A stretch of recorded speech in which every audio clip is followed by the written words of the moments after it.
The most dangerous person in your deal may just be the one that you try to call. Founders that sell their business only once usually. Now on the buy side, the buyer's team does this several times each year. So when a first-time seller decides to skip the process of hiring their own counsel to save a few $1,000s in their deal, he ends up reaching out to the one person whose entire job it is to make sure that he walks away with less cash and more risk. Less cash and more risk. Every time. See, I spent years as lead counsel on the buy side.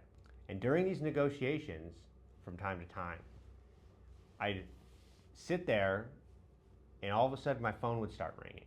And I'd look down at my phone and I'd see lit up on my phone, it was the seller's number. The seller was calling me, the buyer's attorney, directly. And there's a very important reason on why. Because the seller, and this happened a lot, this happened way more times than I'd like to think. The seller would get in their transaction and then all of a sudden, with all these documents going back and forth, they'd find themselves stuck. They didn't know how to proceed forward with their transaction.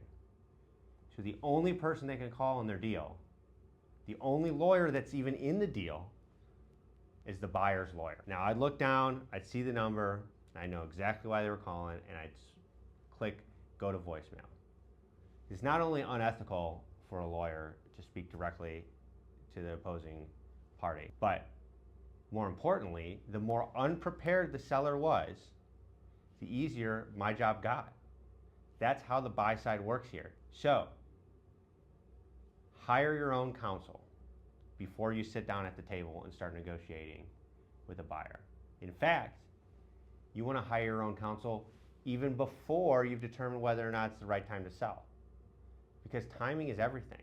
If you go into this process at the wrong time, you might end up wasting a lot of money, a lot of time, and thinking that your sale failed for something other than you just didn't sell when you were ready. But understand this, and understand this clearly. The buyer's lawyer is your adversary. Might be the closest thing to a true villain that you will see in your exit story. So, thinking that I'm just gonna save a few $1,000s, I won't hire my own lawyer, or I'll use a lawyer that doesn't know how to do M&A transactions, and I'm gonna rely on the buyer's lawyer to do all the work and have them pay their legal fees, that is both dumb and will end up being very expensive for you. It's gonna cost you way more ultimately in your transaction than would have ever costed to buy a great lawyer to advise you through this process, and most importantly, be a confidant sitting in your corner, protecting you and looking out for your backside. So, you've still got time. If you're sitting here listening to this video, hire your counsel and do it earlier than you think you need it.